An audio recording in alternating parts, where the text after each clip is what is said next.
You're listening to the Free Thinkers Club Podcast Network.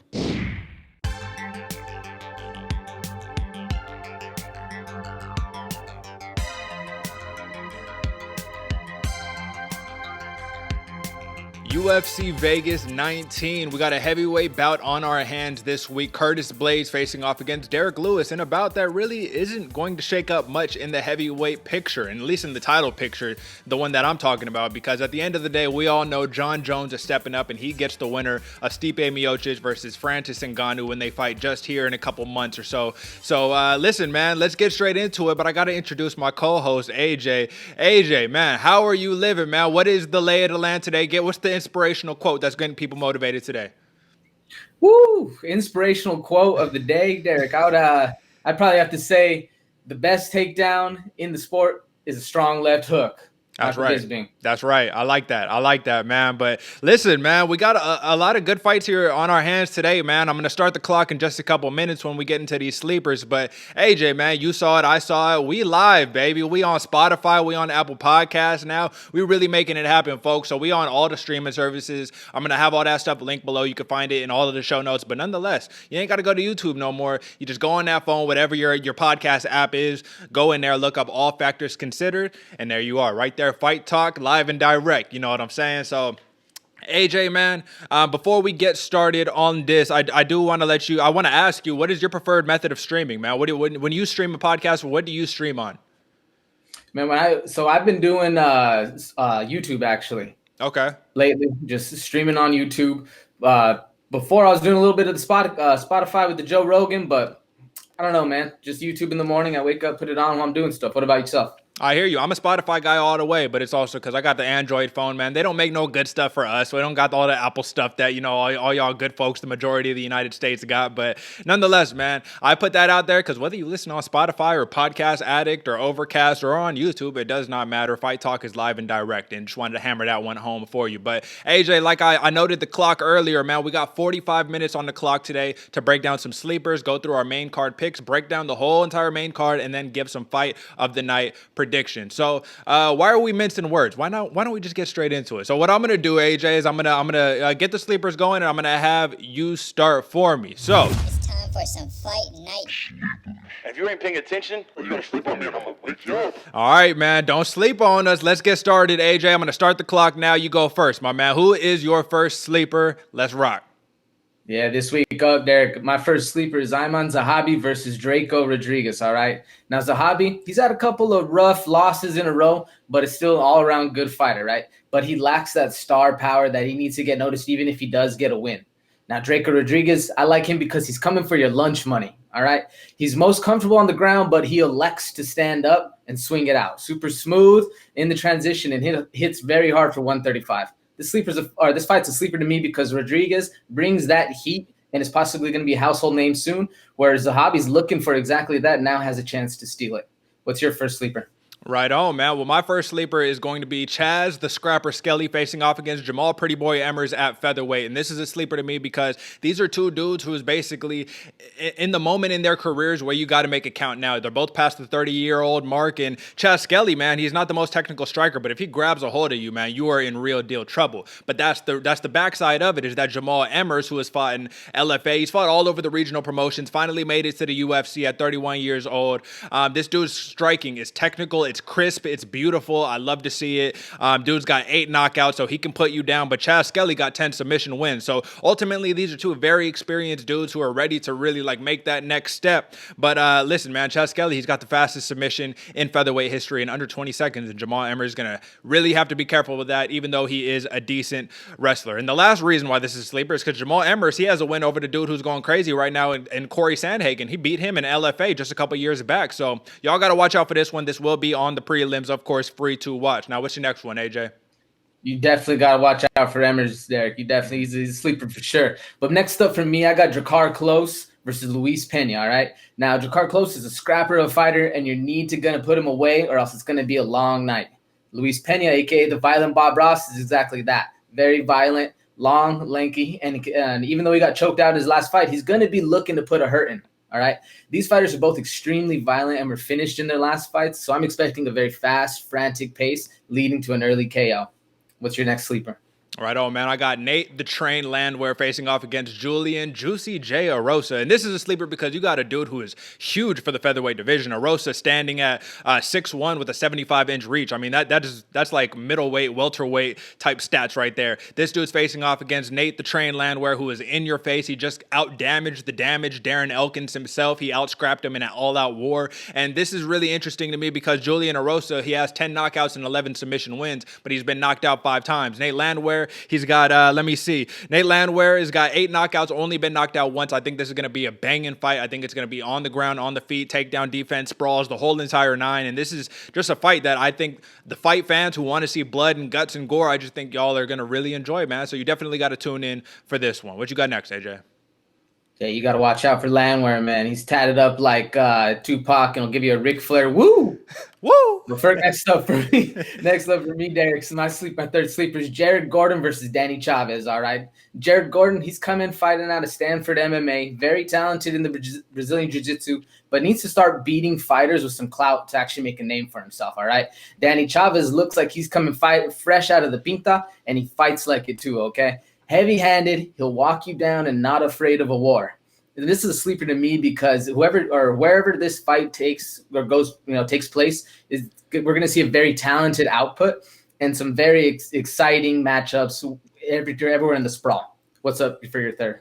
So for my last sleeper, this is a main card sleeper, so I'm not going to mince words here, man. I got Andrei the Pitbull Arlovski facing off against a young up-and-comer, man, a dude who has a chance to be a real star, and this is why it's a sleeper, is because this is Tom Aspinall out of Liverpool. And listen, man, Arlovski, he's got 30 wins in MMA. He's got 19 UFC wins. He's an all-time vet who is absolutely no stepping stone for a young gun to come and make his name off of. Now, Tom Aspinall, he's a young dog who can easily be the UFC's next star, like I just stated. And listen, dude's got 9 wins, 8 by knockout. You know what I'm saying? Even Anderson Silva, the dude, where he's so strong, this dude tried to, leg kick him. He checked it and broke the dude's leg. Like when Tom Aspinall touches people, they just crumble. They just react so differently to everybody else. But I'm going to really break it down a little bit later. But that is my last sleeper, man. So you know what time it is. That means it's time to get into some main card bouts, right? So this is where I really want to spend some time at, man. You know what I mean? We're already here on my first sleeper, the Arlovski versus Aspinall. So I'm right on time. Come and talk about this thing, man. So let me set the table here. This is one of the bouts to me, AJ, that I truly feel is a crucial moment for the next generation of UFC stars here. So Arlovski, chiseled vet, right? His last fight was against Tanner Boser, who was also another dude who, he's like a heavyweight who moves like a middleweight or like a welterweight. This is a dude who he's the next breed of, UFC heavyweights. He's going to beat Arlovski and, they're going to pass the torch. Arlovski was having none of that. This dude counter-strike the counter-striker, and it's basically the same matchup all over again, except Tom Aspinall, if he hits you, you're going to go to sleep. Everybody has gone to sleep. But I want to ask you this, man. Being that, how much stock are you putting in the old school vets who are still hanging around the UFC right now? Arlovski is clearly not the Arlovski he was when he was a champion back in 05 and 06, but he's still someone you can't necessarily mess with, man. How much stock do you put into just veteran experience? Like, how much does that factor into your picks? Well, Derrick asked me that about a month and a half ago, and I would have said very little stock. But over the past couple months, last month and a half, couple weeks, with seeing Andrei Arlovski perform, even the dude that just got tatted on his back, got the samurai tall Volkov. Yeah, even seeing all these old fighters perform, it's really impressive seeing what they're actually outputting. Because you noted the Boser fight, and man, I don't think I was counting Arlovski in even anywhere near in that fight, and he put a hurting on him. It was very impressive. He's moving fast. And that's kind of my big crucial turning point in this fight for Arlovski is he needs to show up. He needs to prove that he's that old dog again. And if he does, it's going to be a hell of a night for him. What do you think? How much do you put into it? Well, I put a lot of stock into it, man, just because it's not about, okay, maybe you don't got that heavyweight pop that you used to have once upon a time, right? Maybe you don't have some of that skill and some of that, that fast twitch, some of the agility that you had when you was a youngster, right? Maybe that's totally could be true. But what you do have is that experience where you've seen it all, you've done it all, you've seen every strike from every different angle. And that's where things get really dangerous, when you're talking about a young gun who's used to just knocking dudes out. And like a Tom Aspinall, for an example, this dude, Tom Aspinall, man, is knocking everybody out in in the first round. So when you're just starching people, you're just rolling past them, you're never having to go to, the judges, then that's just one of those things. And we're going to talk about that in the Phil Hawes fight next, right? Where it just makes me think, okay, well, if Arlovski can do what he did to Tanner Boser, which is just like, not allow him to get those strikes off that he's accustomed to and take him into the deep waters, how are they going to react? Are you going to get frustrated when you can't just put somebody down as you're accustomed to? I'm not sure. And those are some of the questions that I've had to ask myself. But ultimately for this fight, I'm going to go straight. I'll tell you who I think is going to win. I think that Tom Aspinall is going to win this fight. I think that he has a very high likelihood of knocking out Andrei Arlovski. But I want to ask you personally, what do you think Arlovski can do to make this muddy for Tom Aspinall? What can he do to make this no walk in the park? It won't be a walk in the park, but what does he have to do? It's not going to be a walk in the park because Tom Aspinall is a very good boxer. He can drop you very close. He knows his timing. His technique is very precise. I think what Andrei Arlovski needs to do is keep that pressure on him. Keep it on him the whole time. Not let him be popping on the end of his shots, and actually keep moving forward and make Aspinall fight off his back foot. If he can, that's going to be his one way to drag him into that deep water and throw some water in the basement and actually get him lagging a little bit and not have that pop like the young guns do, and get them both kind of on the fair playing ground and show Tom Aspinall something that he hasn't seen before. Because like you said, he doesn't have necessarily all those fights, all those years of hard-earned grit, hard-earned heart that are actually determining and pushing forward. He still has that cocky young man's attitude. What do you think? Well, listen, man, I like what you're saying. I don't think that's going to happen because, this is Arlovski that's 43 years old or whatever the case may be. He's actually 42 years old. But he's got about similar reach as Tom Aspinall. They're pretty much about the same height, 6'4", 6'5". I think that Arlovski, what he's going to need to do because he is a counter striker at this stage in the game, is he needs to just time Tom Aspinall, man. He's going to be on the back foot, I'm pretty sure, but he needs to do what he did against Boser, which is be tentative, and close it out in the last minute of each round. Just really put it on him in the last minute. Try to bully the dude who's used to bullying people, man. So, I mean, it's interesting. There's a couple of different ways this could play out, but ultimately, I am going Tom Aspinall winning by knockout in the second round. What are your thoughts? I'm with you on the Aspinall pick, but I'm going decision. I don't necessarily know if I think he has the potential to knock out Arlovski, but I don't know if he will. Yeah, well, that's one of the things about, veteranship, right, is that you could take away those knockouts and make you have to earn it, right? But, yeah, man, that'll be an interesting one. And that one just got moved up to the main card that originally wasn't slated as a main card bout. But let's get to the next one, man. This is one we're both really familiar with, right? Philip Hawes versus Nassourdine Imavov. Now, we're probably more familiar with Philip Hawes because we've been talking about him since the Dana White Contender Series and things of that nature. But nonetheless, man, these were two dudes who were supposed to be two Dana White Contender Series matchups, veterans going face-to-face. But Imavov, his Dana White Contender Series bout fell through, and he just signed a UFC contract, just a straight up fight. I believe homeboy's name is Jordan Williams or something of that nature. Is a dude who's a middleweight, doesn't have to cut weight, but he's got real deal power, man, and all of that stuff. And that leads me to my first point, man. Both of these fighters are 9-2-0. Both of these fighters have, I believe, 7 first-round finishes. And the big thing for me here is that Nassourdine Imavov, right? This is a dude that has a lot of weapons. He has a lot of movement, as opposed to Phil Hawes, who is like just a knockout striker and a wrestler. So, someone who is very oriented in what he does there, but it's less opportunities to get his opponent out of there. Now, my question to you is this. Being that Imavov in his last fight versus Williams, he got caught a couple times. Like, he got rocked by a dude who doesn't even cut weight to middleweight. When he gets touched by Philip Hawes, what do you think is about to happen? I think he was getting caught in that last fight because he's getting lazy. He started to showboat a little bit, and it would lead him just to kind of, like I said, stare in the mirror, get a little lazy with it, and he actually get caught by that Williams fight. And I think the only reason he was getting dropped is because Williams doesn't have to cut weight. He's not necessarily as strong as everyone else who is cutting weight. So when he runs into somebody like Hawes, man, he can't get caught sleeping, or else he's going to be exactly that, sleeping. And I personally, I actually like Nassourdine's movement because he does move that in and out. He has that karate style, but man, Hawes, if he touches you, if you get lazy and you got staring in that mirror, man, it's going to be a long night. I agree, man. And when I look back at the records, right, Philip Hawes, he's got finishes in all of his last 5 fights. Every single one has gone in the first round. 4 TKOs, 1 submission, and a bunch of different promotions, right? This dude's fought in Bellator, Brave, Dana White Contender Series, and the UFC. So he's seeing a lot of different looks. Now, Nassourdine Imavov, on the other hand, man, he's got 2 submissions, 1 knockout, and 2 decisions, right? So I give the edge to Imavov if we're going 3 rounds because Philip Hawes has never seen 3 rounds, right? But I guess the big difference here is that Philip Hawes Hawes is like his number one way of getting you out is through the knockout, right? So does he have anything else? He has 2 submission wins under his belt. We've seen it before, right? Nassourdine, Imavov, that's really the bag that I see like the advantage in for Imavov, is that if it goes to the floor and he needs to grab you in a submission, I think he has a higher likelihood, but I don't know if he's going to want to grapple against a high-level wrestler like Philip Hawes. Now, if you were a grappler facing off against a wrestler, would you want to showcase some of those grappling skills, or is it going to be like Gilbert Burns, Kamaru Usman, where he's like, well, this dude's a really good wrestler, I don't even want to really try doing that grappling stuff? What do you think? I mean, it depends on the levels of the two, right? Sure. Because lately we've been seeing, especially with, the origination of the sport, jiu-jitsu kind of had its place, had its foot set in the stone where it was saying we could take out all these people that we've been seeing everybody just bash their heads in. Yeah. But now lately with the Kamaru Usmans, with other people, they're able to hold people down and not get caught in the traps that the jiu-jitsu players are laying. And I think exactly that is the one thing that Philip Hawes has to focus on, is not playing that game. Stay knocking people out. Keep it on the feet, but when it does go to the ground, don't go into guard. Don't get caught up in it. Don't get your leg trapped in. Just lay it down like one of the fighters later, Blaydes. You know what I'm saying? High heavy wrestling pressure. Keep that top pressure and just pound his face in.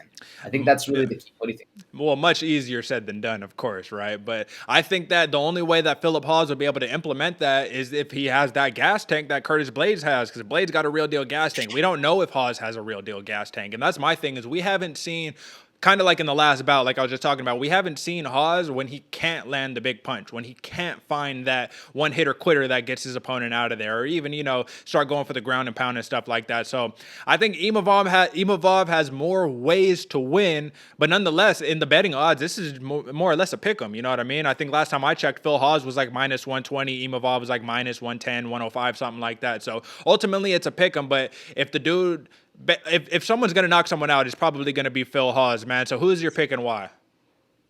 Exactly that, Derrick. It really is a pick him up. And Imavov really does have more tools in the tool case. I just don't know if his tools are sharper. You know what I'm saying? Would you rather have a large set with dull tools or a very precise, sharpened, honed down skill? And that might be what we're going to see. But ultimately, at this pick, I'm going Hawes KO round 2. I do think Imavov is going to be able to last a little longer than round 1, but ultimately I think Hawes is going to put the work into him. What do you think? Well, listen, man, we're matching on this one because I picked the same exact thing. I went Phil Hawes knockout round 2, and the reason why is because, like I said, man, it left a poor taste in my mouth seeing Imavov get kind of like rocked a little bit a couple times by Williams, who, while he is a grinder, while is a dude who puts a pace on you, I think he doesn't have nearly the pop that Phil Hawes has on his shots, and I would not want to get hit by either individuals, but especially not Phil Hawes, man. That dude is a tank, legitimately, man. So right on, man. Well, let's move on to the next one, and this is an interesting one. I don't know why this one is this high on the card. We got the boa constrictor, Alexsey Oleinik, facing off against Chris Daukaus. Like, I understand in terms of these are two heavyweights, these are two experienced dudes, but Oleinik, he's very much a submission guy, right? Versus Daukaus, who is trying to knock your face off. So I think we should have switched it. I think Oleinik-Daukaus should have started off the card, and then Arlovski-Aspinall should be in this slot just a couple fights before the main event. But that's neither here nor there. I guess that's just me being picky right there, right? But nonetheless, man, this is a really interesting bout to me because every time that I bring this dude up, I'm always amazed, right?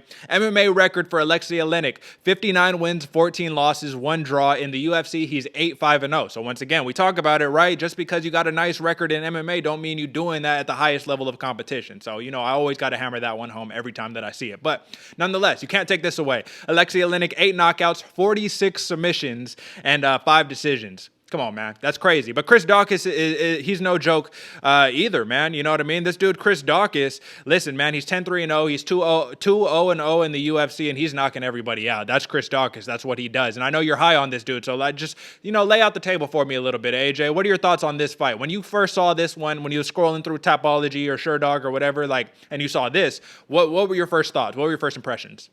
Man, I'm like you said, Derrick, I'm very high on Chris Daukaus, man. I've been talking about him since day one when he stepped into the UFC ring, and so far he hasn't disappointed. Now, that being said, this is a chance for him to be disappointed because Oleinik is one hell of a fighter. He's going to be looking to take him down submission. You know the boa constrictor's game. It's pretty simple, but Daukaus has that exact thing that we were talking about before with Hawes, where he'll knock you out on the feet, but he feels so comfortable letting his hands go, or because he's so strong on the ground.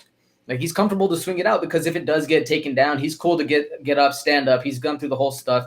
I'm not necessarily how good his jiu-jitsu is, but I know his wrestling is very strong, and he knows not to get caught on the ground and stay there. Get back up, put some hands to work, and let it go. And, man, that's Chris Daukaus' key to success, is really letting the hands go and showing the new game to the old dog. You know what I'm talking about? Yeah.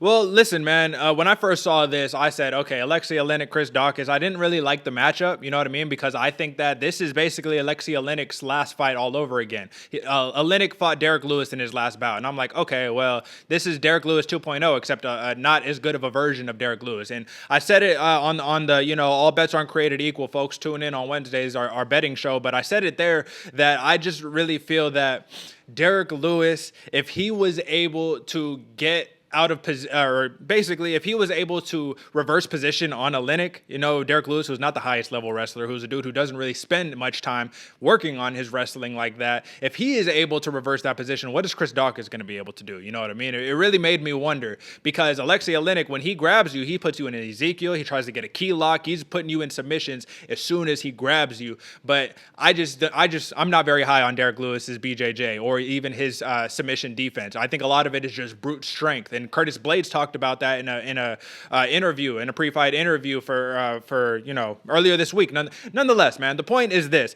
I think that Alexsey Oleinik has a chance to get him out in the first round, but I think that's all he has. Alexsey Oleinik, he has a lot of first round finishes, dude. I think he's got like 40 plus first round finishes. So I think if he comes out, if he can grab Lewis the way that, or if he can grab Daukaus the way that he grabbed Lewis in his last fight, get him to the ground, because he's really good at that. You got to get him while he's dry, because if Chris Daukaus gets going, gets that nice sweat on, I'm seeing head kicks, I'm seeing big right hands over the top, I'm seeing a lot of different things that are going to end the fight very quickly. But once again, talking about the veteranship experience, man, what can Alexsey Oleinik do to make this tricky for Chris Daukaus so that Chris Daukaus doesn't knock him out in 30 seconds or a minute or whatever? What do you think? Well, I think he's got to bring it to him. You know what I'm saying? Because Daukaus is hungry. He's going to be looking for it quick. If he expects Oleinik to sit back and just let it come and then rest for something on the ground, go for a submission, but Oleinik shows him something different, comes in the face, puts that pressure on him, hurts him first off, and then he's thinking like, oh shit, now I got to fight off my back foot, gets him off his game plan, and that's going to be something that shows the young dog, hey man, this is the big leagues. You know, we're here hurting people out here. So, but ultimately, I don't know if that's in Oleinik's game plan necessarily. Yeah, well, that's what I'm saying, man, is that it's like that would be the game plan, right? But we don't see Oleinik fight like that, you know what I mean? And yeah, he is one of the dudes who he'll get knocked out, man. He has no problem getting knocked out. Oleinik, he's actually been knocked out 8 times. So he's been knocked out as many times as he's knocked other people out, you know what I mean? And I think it's because of that, just I'm going to go forward in the heavyweight division, man. You can't take too many of those shots. But ultimately, man, listen, I want to talk about just kind of the context around this fight, because this is a huge fight for Chris Daukaus. This is a bigger fight than Tom Aspinall's versus Andrei Arlovski. And the reason why is because if Daukaus could win, especially in an impressive fashion, knock him out in the first or second round, he immediately enters the top 15, if not the top 10 in the heavyweight division, which is a great place to be. And with only, 3 fights in the UFC after this fight, that would be pretty amazing, man. Now, 8 of his 13 fights have ended in the first round. So once again, we're having this conversation. You know what I mean? Can this dude go 3 rounds? Can he put on a pace on an old grizzled vet for 3 rounds?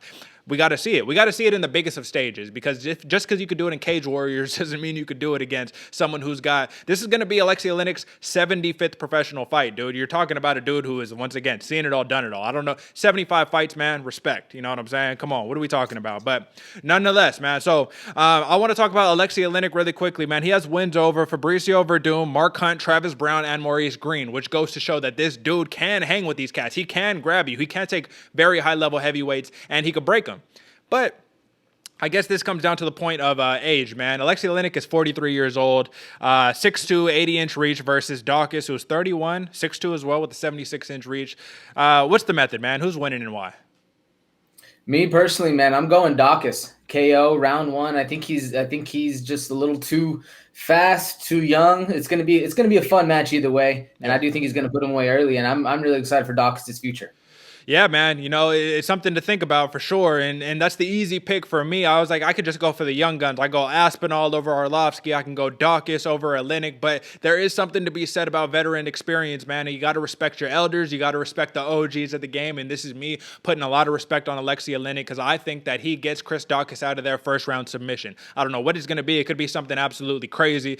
Get him in a Kimura, get him in a, you know what I mean? Get him in an Americana, grab one of them arms real quickly. I don't know what it's going to be, man. But listen, Alexsey Oleinik's got a lot of those submissions up his bag, and it'll be a fun fight. It'll be a fun fight nonetheless, man. So let's move on to the next one, man. So this next one I'm really interested about because this is another one that I think has the potential to end very early. It's another dude who got crazy records, right? So this is a featherweight match of Charles Rosa at 13-4-0, 4-4 in the UFC. So he had a 1,000-day layoff just a couple years back, but he's 500 fighter in the UFC. I mean, it is what it is. Versus Darrick Minner, who is a dude who is, listen, man, this dude's 25-11-0 with 22 submission wins. So it's another submission specialist, another dude who's coming in and he's grabbing people in rear naked chokes, guillotines, arm bars. That's the name of the game. This dude is a rear naked choke specialist and a guillotine specialist for sure. And his last fight, it said a lot to me, man, because he fought a really young up-and-coming wrestler in TJ Laramie, and he locked his ass up real quick, man. What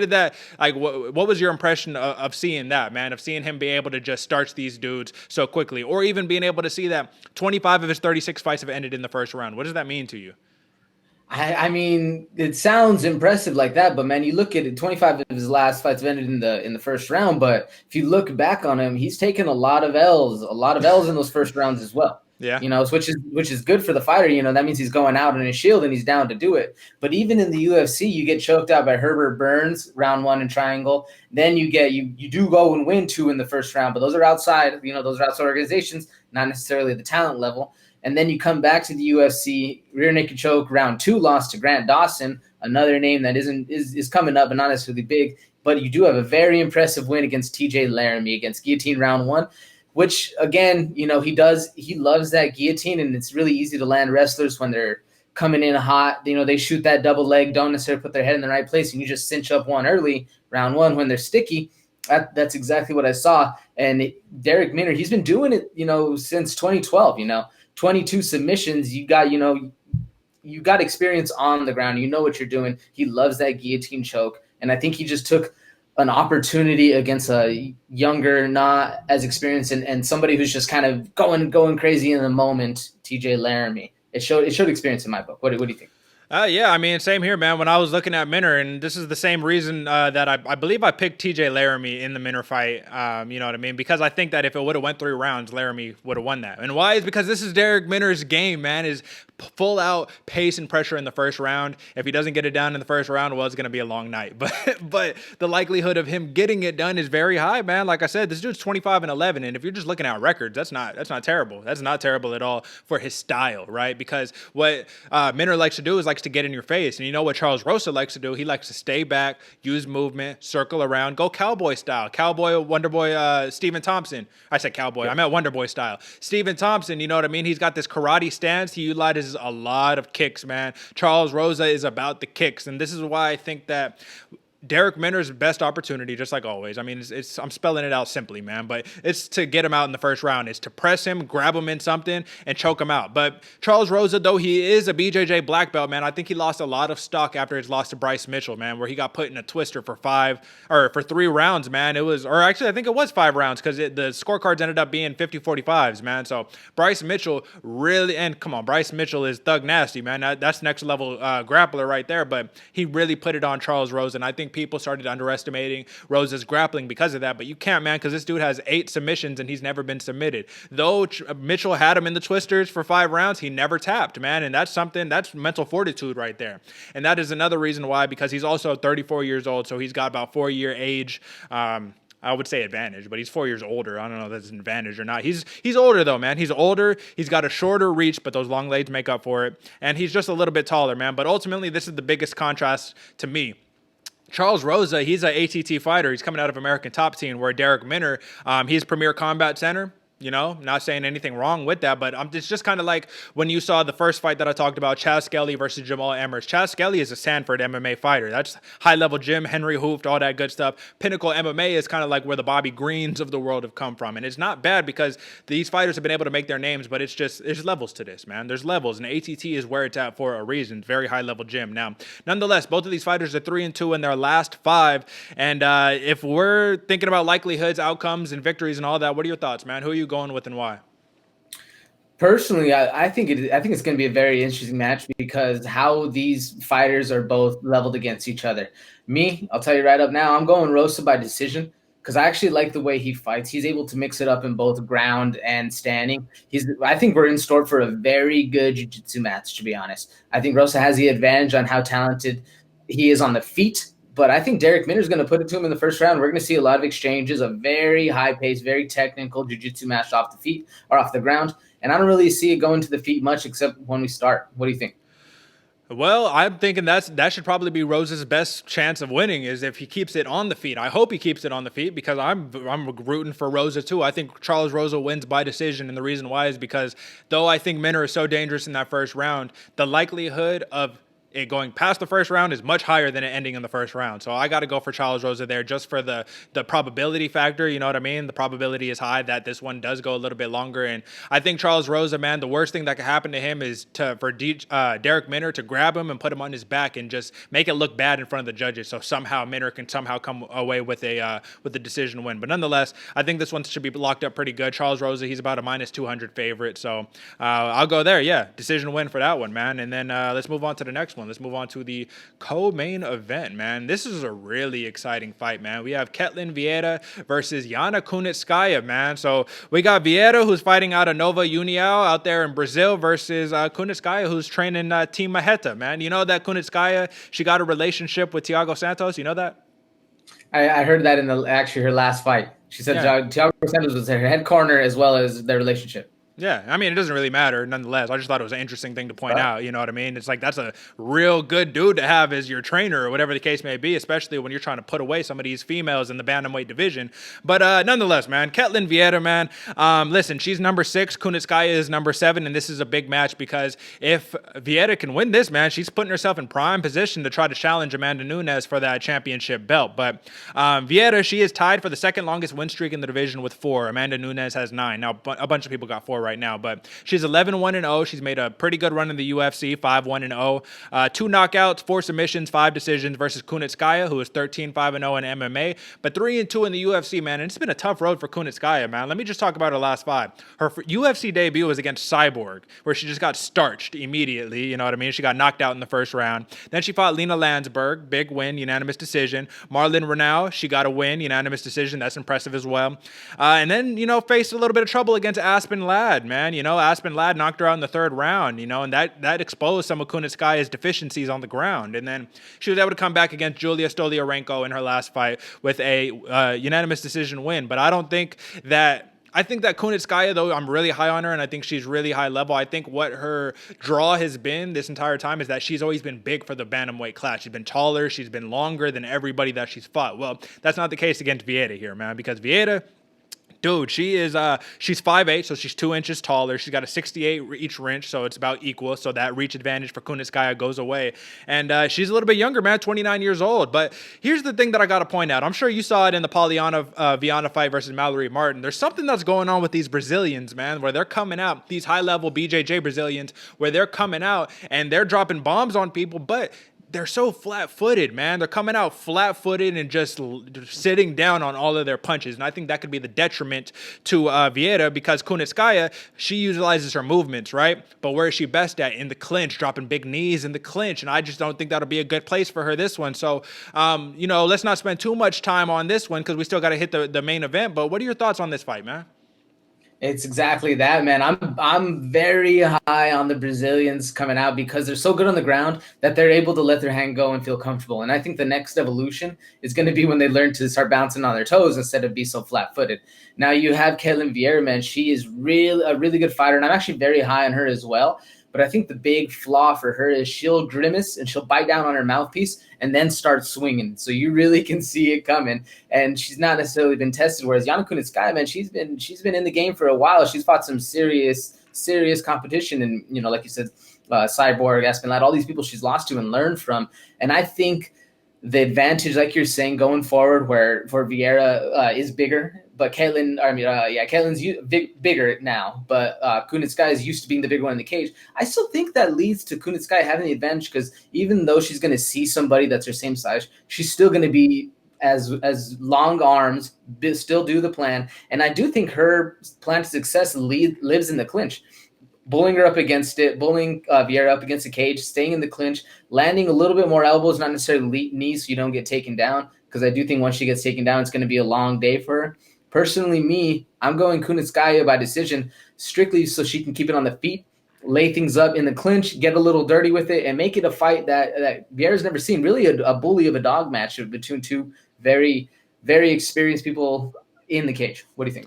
Well, you know, this is a really interesting one. When I've thought about this, because like I've said before, normally I would just out of bias, I really enjoy Yana Kunitskaya. I like her fighting style. I like all of that. But for Ketlen Vieira, one thing that was interesting is that I saw that in her last 5, she's 4-1 in her last 5. And the only person she lost to was Irene Aldana. And what happened? That would expose that when you face off against a technical boxer, a technical striker, someone who is throwing those straight punches, not the big looping sit down on those joints. When you're fighting someone like that, Vieira can have a little bit of an issue, and that's where Kunitskaya comes in because she's a little more technical than Vieira is. She's actually a lot more technical than Vieira is as a striker. Now, here's the problem, like you alluded to and I alluded to earlier as well, is that at the end of the day, Kunitskaya, her number one offensive thing, her tact, her style is to clinch up and utilize those big knees. Now, what happens if she clinches up against Vieira? I think Vieira grabs her, she jumps guard and puts her on the ground, and I think that's going to be a really bad spot. So it's one of those situations where you have a high-level fighter who's able to kind of take away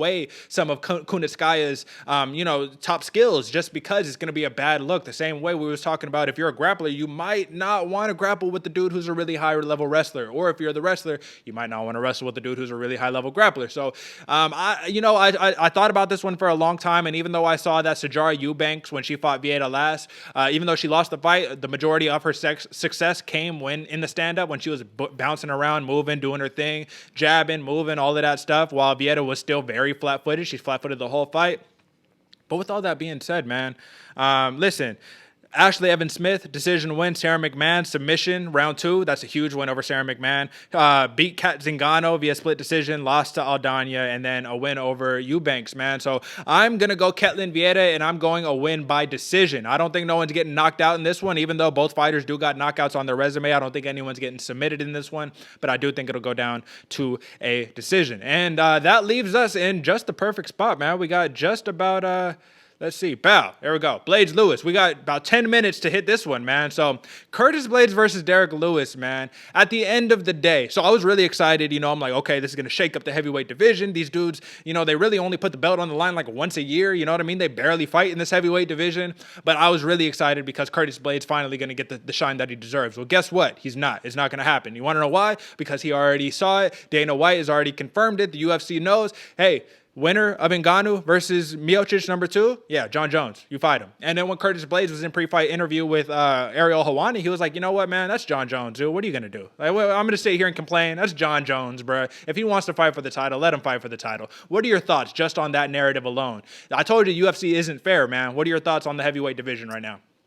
I mean, the UFC isn't fair. The world isn't fair. And I'm a Jon Jones fan, so I like him fighting at heavyweight, man. I'm not going to lie to you. Right on. Also, though, I do think if I was in that roster, I'd be absolutely pissed and saying, who the fuck is this guy thinking he can jump the line? Man, ain't nobody jumping my line. Yeah, right? So two battles on that one, man. What do you think?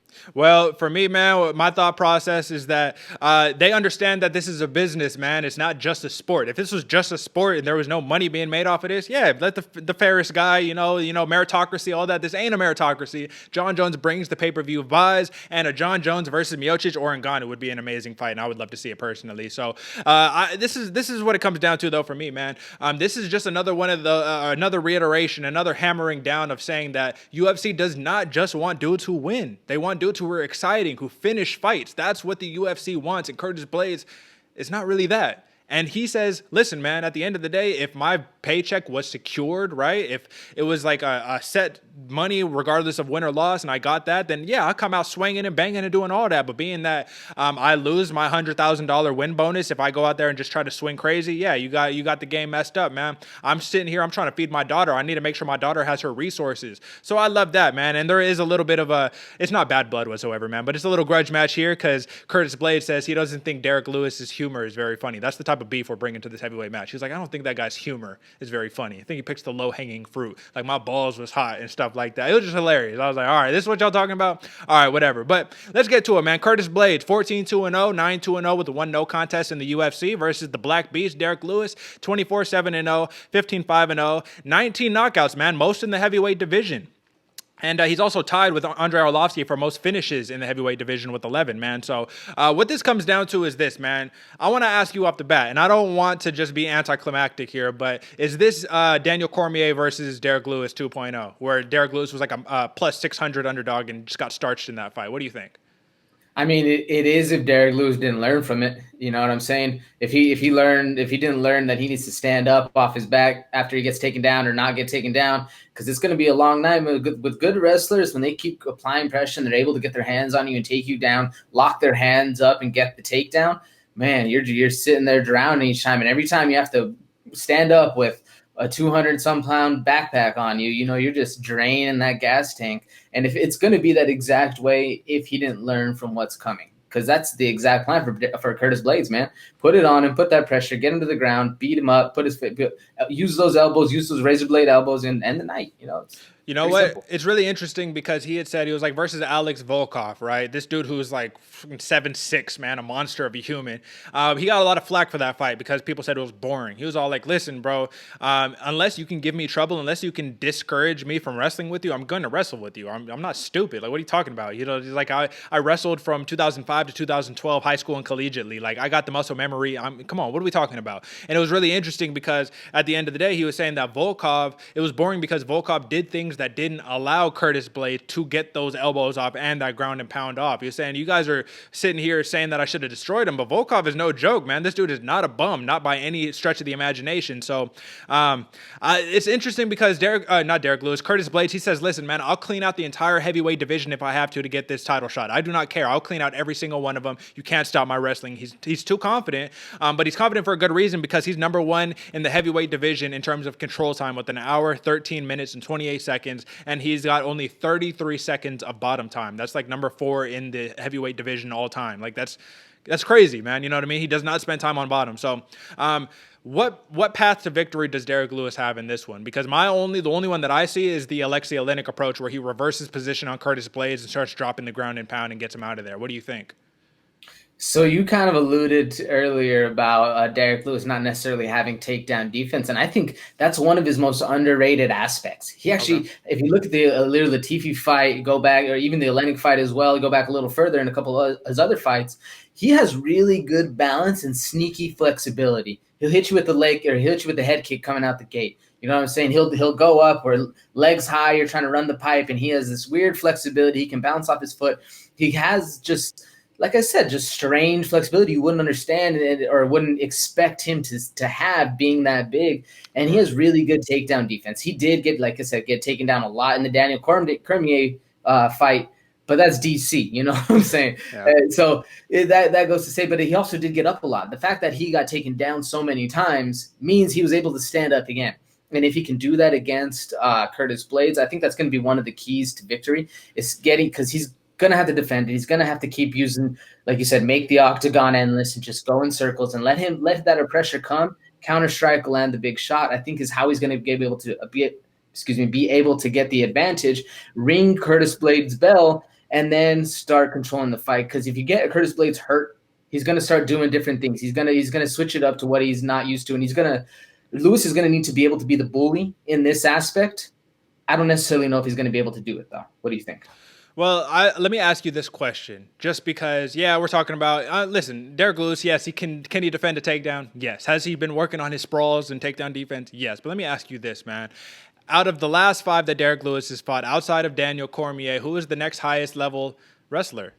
Who are we talking? JDS, you know what I mean? JDS, you know what I mean? He knocked him out, right? So, listen, Curtis Blaydes is a different level wrestler, man. It's like I feel like it's unfair to even compare him to anybody that Derrick Lewis has fought outside of Daniel Cormier. And I do think that Curtis Blaydes is one of the best wrestlers that we have seen in quite a long time, especially in the heavyweight division. I'm talking about, going back to some like Randy Couture days, you know what I mean? Like dudes who was really bringing it, right? So, at the end of the day, man, I've envisioned a lot of different ways, and I don't want to discredit Derrick Lewis because this dude is a beast, man, and I root for him all the time except when he's facing wrestlers because that's his notorious downfall. That's literally the biggest weakness that he has in his game is because Derrick Lewis is a striker. He wants to hit you with big kicks. He wants to throw those big shots over the pipe, and he wants to smash you in the ground and pound if he gets the opportunity to do so. But this is a dude who is notorious and famous for noting that why are y'all sitting there on the bottom? Jiu-jitsu isn't even real. Just stand up. What are we talking? Just stand up. And Curtis Blaydes ain't going to let him stand up, bruh. So I just hope that we don't see a frustrated, discouraged Derrick Lewis give up on the fight. You know what I mean? That's what I hope we don't see. I want to see him all 5 rounds. Listen, you're going to be tired, man, by that 4th and 5th round, but I would like to see how he can respond to this. But who are you going with and why, man? I guess this is what it ultimately comes down to. Yeah, and this one was hard for me because Derrick Lewis is one of my favorite fighters. It's for that thing exactly like you said. He wears his emotions on his sleeve, and if he's having fun, it's a fun fight. But if he's losing and he's discouraged, he's not in it. You can see it on his face, and it's gonna be bad for him. Personally, I'm going Blaydes KO round 2 because I think this is going to be Blaydes' time to shine. I think he's underappreciated, under media, and I do think Derrick Lewis. And I hope I eat my words as a Derrick Lewis fan. I really do hope Derrick Lewis gets the win, but I do think Curtis Blaydes is going to put it to him. He's going to get that wrestling, and it's going to be bloody and it's going to be dirty. It's going to be a hell of a fight to watch. Who you got? Well, listen, man, because Curtis Blaydes, who is 14-2-0 in MMA, he's 9-2-0 in the UFC, and the only person he's lost to is Francis Ngannou, man. That's it. Francis Ngannou is the only dude who could put this dude away. He is literally running through everybody. He's cutting through them like butter, man. As I notoriously like to say, this is an elevation fight team fighter who's, listen, man, the camp is rolling high right now. Dude's going to have a lot of cardio, a lot of stamina to wrestle all night long, man. So ultimately, I think that this is going to be a good fight. I don't think for the casual fans, I don't think they're going to like this one very much. I think this is going to be more for the hardcores who like to see grappling and wrestling and all of that for 5 rounds. But I just think this is going to be another setback for Derrick Lewis, who is on a 3-fight win streak right now. But just because he got one setback doesn't mean that is the end of the world. But ultimately, listen, man, if Curtis Blaydes loses this fight, he's back of the line in the title picture, right? If Derrick Lewis loses this fight, he's back of the line in the title picture. So these dudes are fighting for title relevancy. They're fighting to stay in that short list of names that when Jon Jones or Ngannou or Miocic gets crowned champion, they're going to say, all right, man, you're next. So whether it's 2022 or 2023, I think Curtis Blaydes is going to be a champion in the near future, man, unless it's Francis Ngannou who is, the champion. Because, like I said, he's already beat him twice, you know what I mean? You're not wrestling a dude who just touches you and you go to sleep. He sneezes on you and you go to sleep. So, listen, man, all right, cool. That's the main card picks right there, man. And I think we need to get into some fight of the night stuff right here, man. So for your fight of the night, let's go down the list. We got 30 seconds left. Who you going with? Man, this is going to be a crazy one. Personally, I think fight of the night, I'm going with Ketlen Vieira versus Yana Kunitskaya. Some of the ladies going to put a show, and it's going to be a battle we're not going to be expecting to see. Who you got? Interesting, man. Well, hey, 20 seconds on the clock. I've thought about this a lot, man. I got 2 for you. So the first one that I'm going to lock down is going to clearly be, I'm going to go Andrei Arlovski versus Tom Aspinall. I think that could be a fight of the night, depending on if Arlovski brings it. 5 seconds left. The next one, Sergey Spivak versus Jared Vanderas, some big heavyweights. First fight of the night. Tune in, folks. But there we are at the buzzer, man. You know what I'm saying? Listen, AJ, man, we gave him the main card. We gave him the sleepers. We gave him the fight of the night picks and all of that good stuff, man. We in a good spot right now, man. I like the flow. I like how everything is moving, and we'll see where we are. We're both 13, 15-0 in terms of our picks right now, folks. Head over, join us on our post show, and that's when we do all the recap, and you can find out where we're doing and all the pick'em stuff. And once again, let's just reiterate for the good folks at home, AJ. On Wednesday, we're doing the betting show. You know what I'm saying? You could join me. I go live on YouTube and all of that good stuff. We'll have occasional guests. AJ will be joining me on all that good stuff. You know what I mean? Talk, some bread making, man. We talking picks all week. Let's make some money off of it. But like I said, Fridays, we here on the preview show doing it. And then on Mondays, we there for the recap show. So that's the whole docket. You can find us on Spotify, Apple Podcasts, all of the whole entire gambit, YouTube, AJ, wherever you like streaming, you can find it. Wherever I like streaming, we can find it. And we're in a really good spot, man. I really like how we're doing these things. AJ, man, it's a pleasure. As always, man, I always love breaking down these fights with you, man. And I will holla at you on fight night. Folks, please, drop a like, subscribe, and leave a comment on who you rocking with. But if you subscribe and if you engage on YouTube and follow us on Spotify and all of those things, it really brings up our traction, gets us up that algorithm, man, so that the people who really care about the fights, man, they could actually get some of the good information that we do and not none of the nonsense where they talk about Jake Paul all day long. And, we ain't concerned with none of that stuff, man. So that's it, folks. Until next time, peace.